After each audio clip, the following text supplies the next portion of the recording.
Hello, everybody, and welcome to another episode of the JT Foxx Podcast Network. And as you know, we've interviewed some of the biggest names in the world, billionaires, celebrities, Pacino, Stallone, Schwarzenegger, Calvin Klein, Mark Wahlberg, just to name a few. Sometimes we talk about the news, but today we talk about people that are more important than anything else. While everybody is under the safety of their own blankets, all around the world, there are people that are basically risking their lives to protect their freedom.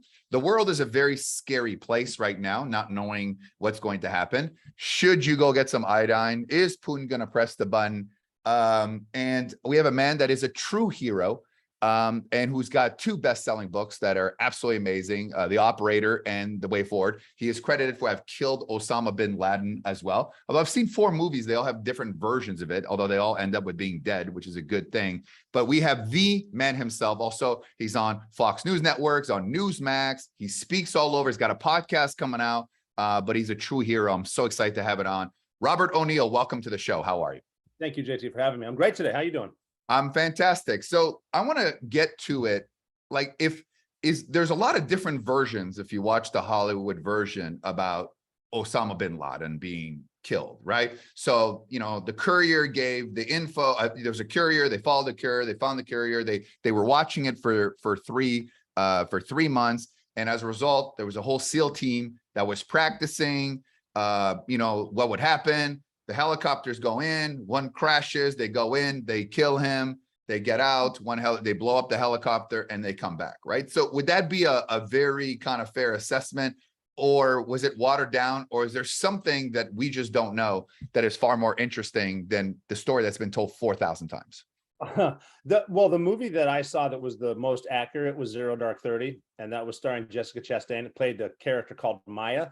And Maya was based off of the actual woman that found bin Laden. And she'd been working on bin Laden for a number of years. And she knew about that house, I think, for about 5 years. They were working the intel as far as the courier. They wanted to find the courier who was a Kuwaiti. And I guess the way that she found him is they tracked one of bin Laden's former guys, actually current guy, back to his mom's house in Kuwait. And he called one day, they happened to tap it, and she asked where he was. And he said, the courier said, I'm with the people I used to be with. So that kind of tracked him, but he was he would drive far away from the house where bin Laden was hiding into near Karachi, I think, the ports, just drive around in a van making calls, and they wouldn't turn their phone on until 90 minutes away from bin Laden's house. So it was hard. You had to find a moving target. And if you've never been to that part of Pakistan, very, very busy streets, crowded places. And, you know, you got motorcycles with 5 people on one, and then cars, and you got bazaars and all stuff. So the CIA did a really good job trying to find this guy. And plus you're in a very dangerous Al-Qaeda laced neighborhood. And so a bunch of different sources, a bunch of different agents risking their lives, and she was tracking him. And eventually they find him one day, track him for a few hundred meters, and then they lose him. So they have to start all over the next day, then the next day, and just get a pattern of life. They finally got back to the house, and she was so good, and she's real. The thing about Zero Dark 30 is that woman exists, and she's still out there, and she's one of the toughest people, one of the coolest people I've ever met. And she knew about it for a long time. She was the only one at the agency saying that 100% bin Laden is there. And she would tell us eventually, when they told us what we were doing, that 100% bin Laden is on the 3rd floor of this building right now. I don't understand why we're not going. But yeah, so they told us about 3 weeks before the launch, and they introduced us to the new helicopters. They actually introduced the pilots to the new helicopters. They got to fly those for about a week and a half. And because they were new, no one really knew about them. And then we launched. And then I could pick tactics apart all day long, but you know, they did eventually. The first helicopter crash landed in the front yard, and they put us off in the wrong spot. And then we went in. That movie was. I don't think anybody that was on the mission helped with the movie, but I think some tactical guys, some special forces or SEALs, a guy who knew a guy who probably knew a guy on the mission helped with the movie. And in a nutshell, if that movie's on, I'll watch it because I really like it. So is it like when you first found out, is it like a Top Gun thing? You're all in a room, they come in there and they kind of give you the info and saying, we think we know where bin Laden is. Like what's that moment where they tell you? How does that work? At first, the reason that we got picked, this team, is because there's 2 tier 1 units in the military. There's SEAL Team 6 and Delta Force. And we're on rotations. So we're either at war in Afghanistan or Iraq, or we're training for war around the country and the world, or we're on what's called standby for a mission like Captain Phillips in case that happens somewhere, contingency, or we're training again. So we just finished, we being my squadron just finished, and I think it was my 12th or 13th trip over there. And so we were training, and they picked us because no one locally would notice if we were moving to train, because we're supposed to be doing that. But they pulled us off some trips, brought us to the headquarters, and said, the way it started was, hey, this is real. They pulled 28 of us into a room. They said, this is real, not a drill. We found a thing. This thing is in a house in a country. This house is in a bowl. You guys are going to go to this place, get this thing, bring it back to us, and you're going to show it to us. That's how it started. And we said, okay, well, what's the thing? And they said, we can't tell you. Okay, well, what country? Can't tell you. How are we getting there? Can't tell you. And that's how it started. And so we assumed, we're trying to think, it's got to be Libya, because the Arab Spring had just started. This is April of 2011. It's got to be Gaddafi, because the rising up against dictators, they're going to fly us in to get Gaddafi and not kill him, but bring him out. It's got to be that. So we're training on that. But they said we only have room for 23 guys, and so we can't bring any Air Force, we normally bring as our paramedics, our PJs, and they're also our kick-ass radio guys, the CCT, the guy that controls the air above us, all SEALs. So if you carried a radio before, you're the radio guy. If you carried medicine, everyone carried medical shit.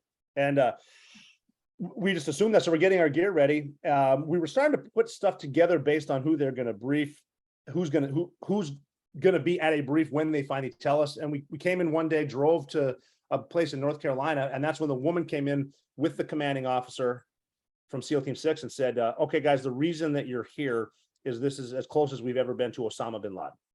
So your adrenaline is pumping it there. It's like it's excitement, or are you just like you're like a machine? Your program, it doesn't really matter. You're desensitized. No, we're sort of not desensitized, but they picked the most senior guys available. So we'd all been to combat. I think the average guy had at least 300 combat missions.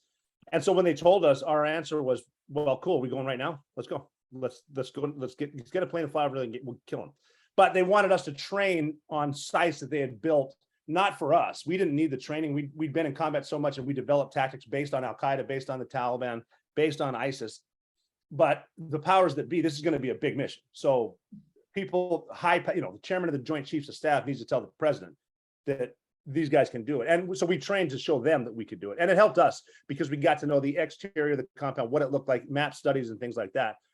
We got to come up with the perfect plan, with the realization that the perfect plan is probably not going to happen, but here's the baseline and what are the contingencies. Do you come up with the plan or help with the plan, or is it just the commands are like, here's what it is, and you implement the plan, or you guys are all sharing ideas, or is it just you're just following orders? Well, they picked the most senior guys, so most of us were what we call team leaders. But we had the way we divided our squadron is we have one squadron divided into 3 troops. Each troop is divided into 3 teams. Like the rule of threes we have is you can. You can multitask, but we found the rule of threes is if you get to a 4th objective, you might miss something. So you need to hand that off to someone that you've trained that they can take it and they can do 3 until they hand it off to someone. No, it's like the whole, are you teaching your people how to do their jobs, or are you trying to do their jobs for them? So we have guys that can think, we've been on target, and we treated it like a normal mission where they tell us, here's what it looks like.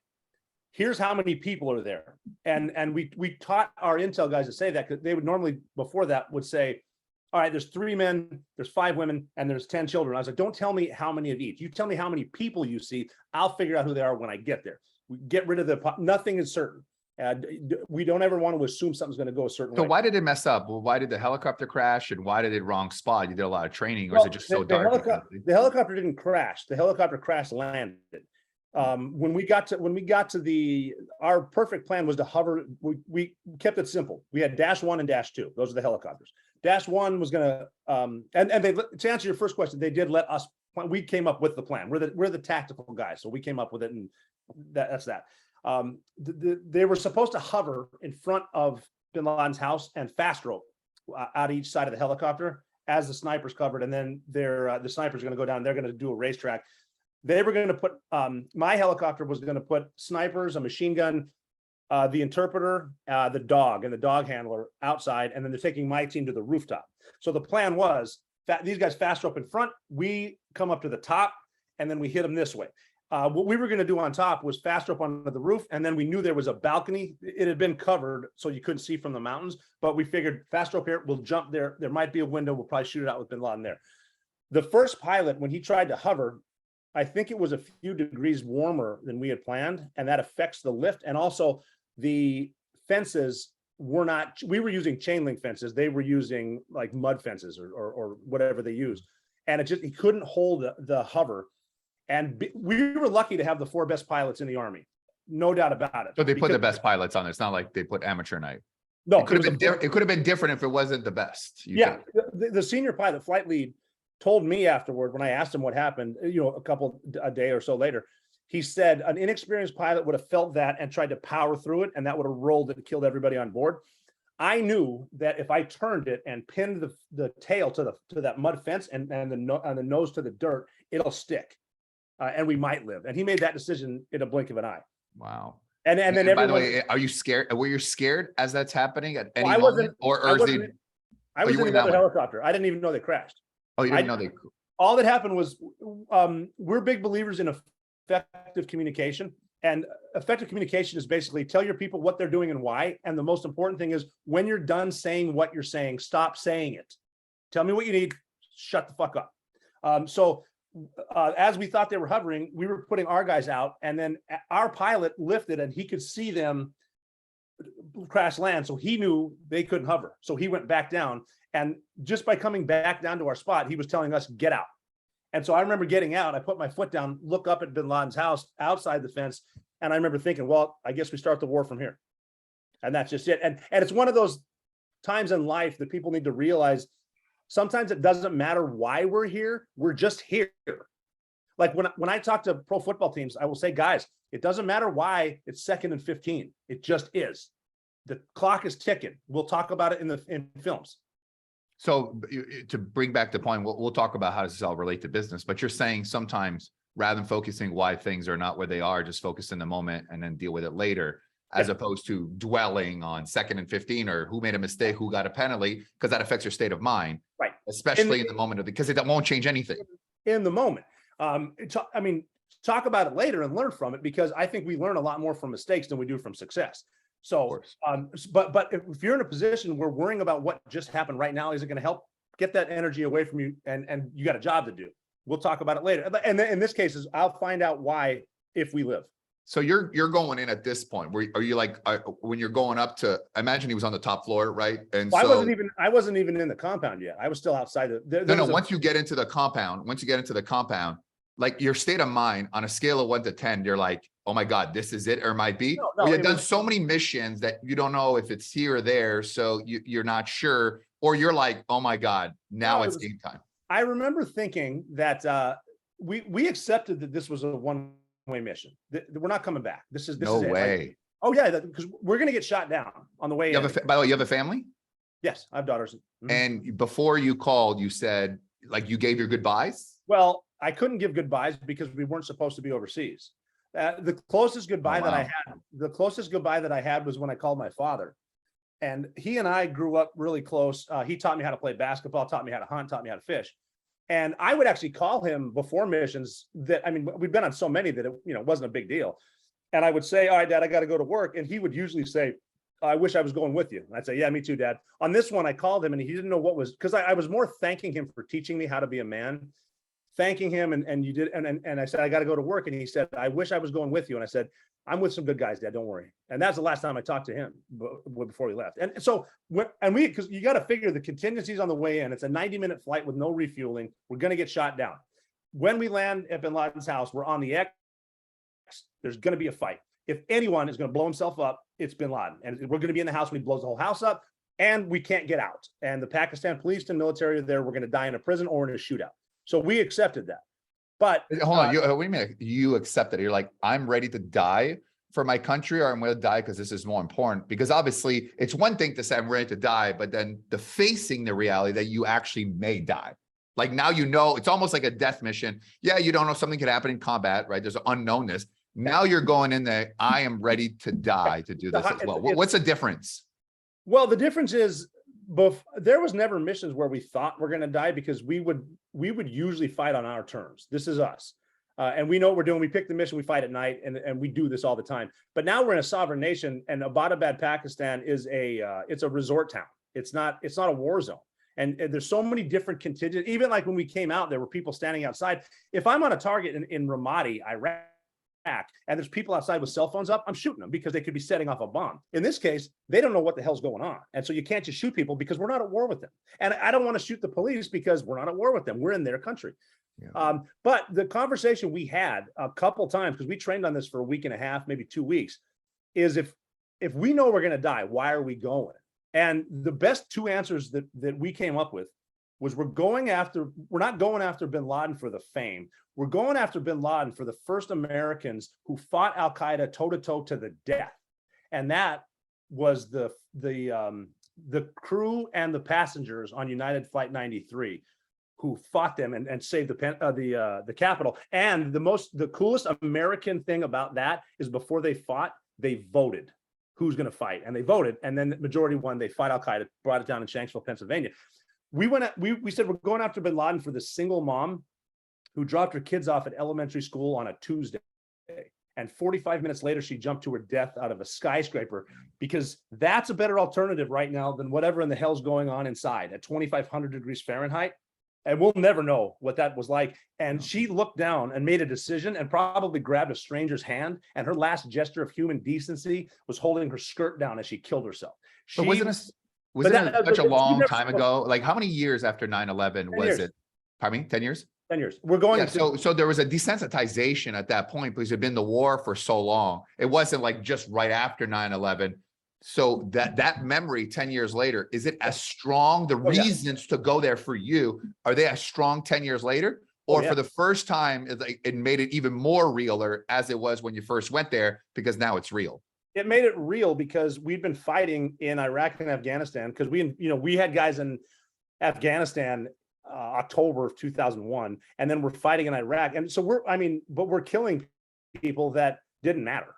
And now bin Laden was a ghost as far as we were concerned. I was in Afghanistan a few months before on the border, and I thought bin Laden was gone. And once they said, once we met the team who found him, and this is, it kind of brings it back to, okay, this is why we did all this.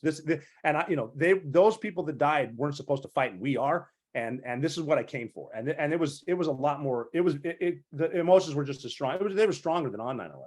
So you're going in, and were you the first one to go up there? What's that when you're faced with like on the third floor? What time was it at night when you did this? It was probably about 2:30 a.m. their time. 2:30 in the morning. So the expectations people are sleeping. So you're you're going in and you're going up there as well. And you're like, where is he? Where is he? Where is he? And did you almost counter? No, we knew where he was. And because my helicopter landed outside, I came in late. So the first helicopter was already in. So I basically had a front row seat to the coolest mission in modern history. And I'm watching guys as I'm looking around I'm inside bin Laden's house looking for bombs, because they'll normally put bombs and hang them if you're going to blow the whole house up. I couldn't see anything. I could hear stuff that happens on normal targets. You hear people crying and screaming. My guys had already killed 3 terrorists. And then I was going down a hallway watching guys and just being impressed with how cool they were, because it didn't change the way they operated. Slow as smooth. So you were thinking at that point, like you're seeing unfold, or you're just so in the zone. It's hard to imagine taking in the moment when you're. No, there's no. We were all very experienced. This is what we do, and we're concentrating on. We need to get to the third floor, and the woman that found bin Laden said, I don't know where it is, but inside the house you will find a stairwell, and on that stairwell you'll find Khalid bin Laden. That's his 20-year-old son. And he will be armed. And if you can take care of him, you're going to get a shot at the big guy. That's the way she put it. And so I was 8 guys in a line ahead into the stairs. They saw Khalid. He jumped behind some cover, and then the guy called him out in 2 different languages, and he came out and he shot him. Then we went up the stairs, and I had about 6 or 7 guys in front of me. So we get to the second floor, and the guys, except for the first guy, split off to the left and right to clear that floor, because you want to clear an area before you move to another one. And so it was down to the guy in front, and then it was me behind him as the number 2 man. And the way that works is the guy in front that we call the point man, he looks forward, and anywhere he looks, his gun goes, and he's looking forward. The 2 man's job is to kind of control him with effective communication, which would be a squeeze on his shoulder or leg to let him know he doesn't need to waste time by turning around and seeing if he has enough guys. I will tell him once I squeeze. And I'm waiting for 4 more guys to go up the last set of stairs, but I'll take 2. And he is looking up, and I can look all around, and I can sort of see it too. There's a curtain at the top of the stairs, and people are moving behind it. And he wants to go now because he's thinking in his mind, those are the suicide bombers. We got to go. We can beat them, but we got to go now because they're not ready. And he was talking to me. He didn't know it was me, but knew it was one of his guys based on where I am. And he said something. I'm fine. Like, you know what? We got to do it. So it was just 2 of us now. I squeezed him. And I remember I could close my eyes and see that anytime going up the stairs. And it wasn't at this point, bin Laden's going to be wearing a suicide vest. And I'm tired of thinking about it. Let's just get up there and find out what it feels like to blow up. So I squeezed him. We went up, and he moved the curtain, and he jumped on who he thought were suicide bombers. So the guy in front of me jumped on the grenade, but it didn't blow up because it wasn't there. And just because of our tactics, master the basics. If you go this way, I go that way. That's how you clear a building. So he went that way. I turned this way, and there's Osama bin Laden standing there, and he's got his hands on Amal bin Laden, his wife, her shoulders. And I don't know if he's moving her. He's not surrendering. And I looked at him. He's taller than I thought. He's skinnier than I thought. His beard is gray. That's his nose. I've seen that picture. He's not surrendering. He's a threat, and so I have to kill him. So I shot over Amal twice and shot him again on the ground and moved her. And I hear him taking his last breaths. I moved the wife. I'm trying to get her out of because we're the good guys, and I don't want her to get hurt. So because other Navy SEALs are going to be coming in. His 2-year-old son was standing there, and I remember as a father thinking this kid's got nothing to do with this. I picked him up, and now they're on the bed, and other guys are coming in. And then that's sort of where it was sort of an out of body type thing. I could hear, bin Laden exhale his last breath. And a guy came up to me, one of my guys, and he said, "Hey, you good?" And I said, "What do we do now?" And he said, "You were expecting dying almost. So you were now what do we do?" And he said, "Now we find the computers. We do this every night, hundreds of times. You've done this." And I said, "Yeah, you're right. Holy shit." And he said, "Yeah, you just killed Osama bin Laden. Your life just changed. Now get to work." So he didn't say anything, right? Or did he yell or anything? Or were there bombs in his quarters? Nope. There's no bombs in his quarter as well. So it's fascinating. Yeah. Let me take another direction. Why were you able? There's so many missions you did and that other people in the military do and law enforcement that we never know about it, right? And they do extraordinary things. How were you able to share this story? When so many other missions are classified, and so how come this was not classified? You're able to get up, talk about it. There's really not any classified missions. Every mission that was major, about. There are a couple things here and there, maybe off the coast of South or North Korea. Shit in Iraq and Afghanistan, Pakistan. They're not. Everything. Classified is a weird, it gets thrown around a lot, but you'll find out there's leakers everywhere and the missions get out. Like this should have been the most secretive mission, but even by the time we got bin Laden back to Jalalabad, Afghanistan, where the airfield was, we brought his body back. There were dudes, the first thing they were asking was, who shot him? Who got him? And it's the whole, well, don't tell anybody, but and then it spread to Virginia Beach, and those guys called guys in Coronado, and then their friends in DC. There was a guy at the White House that was working as a fellow, one of my guys, and someone came out from the White House and told him, "Yeah, it was your boy." And then that he calls a guy in New York. The stories come out. Don't get me wrong, there are very impressive people doing really cool shit. As far as magnetic warfare and whatever with the new submarines, that the way they communicate, that's classified. But shit that guys like me do, the guys that are smart enough to carry a gun and a hammer, you pretty much know about them. Let me ask you a question in terms of training, right? Could they have picked like 8 guys from the military, they're very well trained? What's the difference between those guys and then the SEALs? Like the in terms of are you talking about superior business acumen? I talk about like a whole new league level. Like there's a lot of entrepreneurs and then there's super entrepreneurs, right? How would you describe that? Could anyone have done that mission the way you did? I don't think anyone, but we were experienced older dudes. There's 4 squadrons at SEAL Team 6. Any squadron could have done it, I think. Delta could have done it, no problem. They would have reacted and responded and worked the same way. I'm sure there are guys in the Marine Corps that could have done it. But like I mentioned, the 2 tier 1 units, those are the guys that are going to get the mission. And those guys work their way to the tier 1 level. Like they start off, like in the Army, they start off joining the Army infantry, going to Ranger school, maybe going to SF's Q course, then selection for Delta. We go to basic underwater demolition SEAL training, get to a SEAL team, then you screen for SEAL Team 6, which is a really long process where 50% of the Navy SEALs don't make it.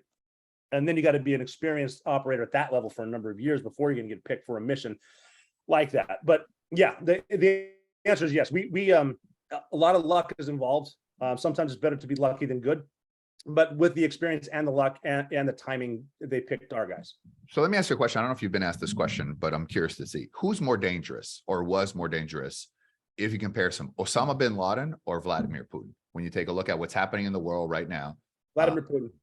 Okay. And obviously, what are your thoughts, right? So on one hand, I can see why America is not going in because is that going to trigger the madman to press the button? It's a different type of thing. You can put weapons and stuff like that. But, you know, it seems that Ukrainians are super tough and they're making forward progress. What's the threat, do you think, of the guy just saying screw it and just blow the button? And how do you win something like that other than, you know, just don't engage and hope it goes away? What do you think the strategy is there? Well, the issue with what's happening now and why Vladimir Putin is dangerous is I'm just finishing up an 800-page book about him, about his life, and it's fascinating. And one of his lessons he learned, he grew up poor. Like he was living in the same room as his parents until he was about 25 years old. And when they were growing up in a certain part of Russia in poverty, they would play in the trash and play with rats. And one day he was messing with a rat that he trapped in a corner, and the rat attacked him. And he said, "That's the day I learned, don't fight something that's backed in a corner." And not saying that Putin's a rat. I'm just saying that's his mentality. And he doesn't want to be a politician. He does want a legacy like Vladimir Lenin or Joseph Stalin, which he likes one or the other better. But the issue is we're so used to saying nuclear war right now.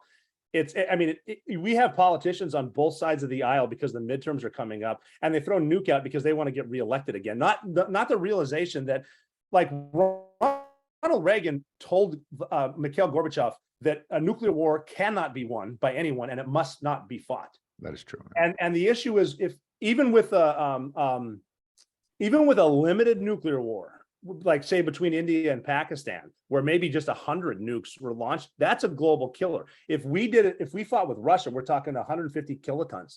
We're talking not just life as we know it, the planet is like the amount of soot that would come up from the explosions of the burning cities. Everyone in the United States, because they're going to launch several thousand nukes at us, most of us are going to be 5 kilometers away from a ground zero. And then as much debris that goes up, the ozone layer will collapse. And people don't realize, I saw in New York, there's a public service announcement. Here's how dumb these politicians are, where it's some little cartoon girl walking around and she says, if in the unlikely event of a nuclear blast, get inside, get to the middle of a building and wait for further communications. You got this, New York. You know what? You don't got it. Because at that point, what communications? The satellites are gone, the ozone layer is gone, everything you know is blown up, and you're going to be dead from nuclear winter. So, I mean, this is so bad. A lot of scientists stopped planning a nuclear war during peacetime because they didn't want to think about it. Now it's happening, and we are so close. We're as close as we were at the Cuban Missile Crisis. And I'm talking everything you know.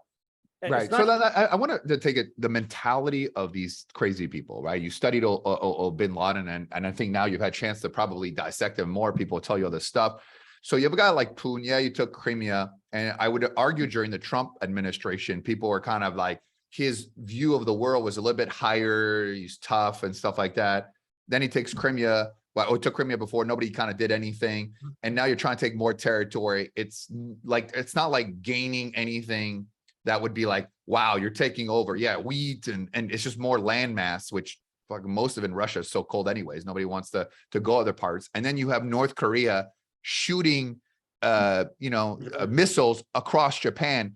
How much of it is just they're just batshit crazy, looking for attention, or is it a play to keep the power and control on their people? Like, what is it about these people? Because to a rational person like me and a lot of people watching, it doesn't make any sense. What's the logic of of North Korea and then Russia to do something like that, because there's nothing to gain, because they probably know the whole world can just liberate them. America could liberate. There's nothing to gain. Kim Jong-un in North Korea, I think he's looking for attention, and he loves himself. He's a narcissist, obviously, and he wants the attention. Vladimir Putin, I know, is smart enough to realize that it's a global catastrophe with a nuke. He wants Crimea because and he's annexed a couple different places now, so he can say this is Russia now, and if you attack, we can reattack. But they've already spent 70% of their precision guided munitions. That's why Russia is now getting drones from Iran, because they need to the threat of attacking civilians. Putin realizes that if he goes too far though and hits Estonia or Poland or a NATO country, that we're obligated to protect them. I hope that Putin doesn't want a nuclear war, but they're threatening it, and that's a very slippery. So we're the only country to ever drop nukes, and it was 2, and that was devastating. But isn't it like part of their shtick to at this point to threaten, because you have it, and they would. I mean, it's just it's expected as part of the playbook when it first started, that if it wasn't going well, he could nuke at any time. So it's not like, and that threat has been around, since the Cold War. So the threat was expected, especially if you're going to lose. The question is, on a scale of 1 to 100, the possibility if Russia were to lose, is it almost like too big to fail? Because if it fails and they lose, then they press the button, because then it saves face. Or people are talking about his health not being good, that that'll be like that if he's gonna go, the whole world's gonna go. Or is that just media sensationalism? No, that's not. The media is not playing it up enough of how serious this is, and our president's not talking about it enough. Lindsey Graham's throwing that shit around too much. I'm hoping, because I know there are smart people advising other people in the White House and the Pentagon. But one of the issues is a lot of these people at that level, especially someone like Joe Biden, who's been in DC for 50 years, he's surrounded by yes men, and they're going to tell him exactly what he wants to hear. And whoever's actually pulling the strings, they're going to tell him the same shit. This is where you get into the unknown. We don't even know if Putin is terminally ill, and does he want to go down like this? It's really dangerous. And like the nuclear option is a deterrent. It's meant to deter, but we're at a point now where they're threatening it, and I don't have an answer. The only thing I would say is, guys, shake your head, knock this shit off. Wow. Last question on the business front. I want to bring Shane in here, who's responsible for bringing in here. I know him very well, even dressed like me today. So we're kind of matching. We should have wear the same tie. We should wear the same JT Foxx tie as well. The first question is, how did Shane, come on camera there, buddy? How was this young man able to get you and to come on my show ultimately, and just out of nowhere? Because obviously I was aware of you and I saw you on TV, and I probably should have done it. And I feel bad that he beat me to it. The thought, how was he able to get you? He's obviously a young kid, 22 now? 23, sorry. 23. And to get you onto something like this, you get, thousands of requests every month, obviously, of your own shows, stuff like that. So talk about what made you want to come on, because of what this young kid made that introduction. Well, Shane, can you start with how it started? Yeah, so I knew that if I was going out to Rob directly, I probably obviously wouldn't have gotten a response. And so I reached out to his foundation, provided them with the credibility that I had as far as JT, as well as the pictures when we had met a few times, Rob, and got to know each other a little bit. And the stories that you have shared with me are just insane. And so I wanted to share those with as many people as I could, as well as help your foundation, your books, everything you're doing right now. And so I thought of JT just because he's got that audience. He has the, every celebrity in the world that he can get after. And so I wanted to bring you guys together and connect you guys. And that's kind of how it started. So I was reaching out it started actually back in November of last year. And here we are almost a year later now. Wow. And so just got in touch with, eventually your personal assistant, and made it happen. No, that's great too, and I appreciate that. I do get a lot of requests, but you sold it really well, Shane. That's good. And we did meet a few times. I think over some cocktails too. So the stories are probably actually better. So you remembered him when the request came from your assistant at first? Yeah, because I get quite a few requests, and it's just how do I get time to do this and set it up? And I kind of rely on my team to make sure the calendar works and we set it up great. And right. I obviously was really interested. And we made it work. It's been about a year. Or is it a year? The last time it was in Texas when we last met out at the had to have been 6-8 months ago now at this point. Okay. Yeah. It No, just shows the power of persistence. I mean, it's just the power of persistence. And by the way, now that you've done this training, in last words here, and I want everybody to pick up his book, The Way Forward. The Operator's got a new book coming out on Putin, whatever he has. Follow him on social media. You gotta check out the Operator podcast too. That's The Operator. It's not out, but am I No, going to be it's a out, guest? it's out. I might. It's It's out. out. It is out. Episode 11 of the Operator comes out tomorrow, and so it's been I do want to. Am I 12? Am I 12 or what am I 13 or which one am I? I haven't done an interview yet, but yeah, we'll make that happen. Yeah, we'll make Come that to happen. Nashville. I bet that too. I'll be like G14 classified. I'll even wear suit pants. I will wear suit pants. I'll. So what lessons? A lot of entrepreneurs watch the show here as well. In closing, you've had a chance to be you know in this world, and then kind of now go into you're kind of your own entrepreneur now. You're running your own businesses and your own thing. What's the lesson that you think, now that you look back, the difference between your training that you did to accomplish what you did to the business world today? Well, what I kind of brought into it, because at first I didn't know what I was going to do. Am I going to sell sunglasses? Am I going to make T-shirts? Am I going to do? I didn't know what I was going to do. So just the obviously get up.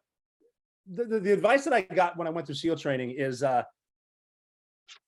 instructor told me that, I know you've seen the movies and read the books. Regardless of what you've been told, what you're doing is not impossible. People get through this. Look at me, I'm living proof. So I'll never ask you to do anything impossible, but I will make you do something very hard, followed by something very hard, followed by something very hard, day after day after day for 8 straight months. But don't think about it that way. Think about it like this.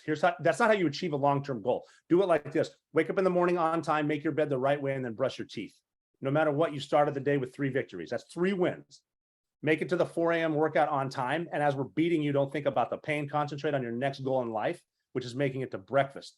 After breakfast, your next goal in life is making it to lunch. After lunch, it's dinner. After dinner, do everything you need to do to get back inside that perfectly made bed. And because you took the time for yourself in the morning to make your bed the right way, regardless of how bad today was, and it will be bad, tomorrow is a clean slate. Tomorrow is a fresh start. And when you feel like quitting, which you will, do not quit right now. That's your emotion. Quit tomorrow. And if you can keep quitting tomorrow, you can do anything. And that's advice I got. And the point is, long-term goals are made by short-term goals. And if your short-term goal is too long, make it shorter. And never quit. No matter what, never quit. That maybe that last line on the T-shirt, everything else was really good. It just would be a very long T-shirt to have. That's everything. A long T-shirt. Yeah. That was a very long T-shirt too, but it would actually be fascinating. Yeah, you've done a lot of interview. How do you compare this interview?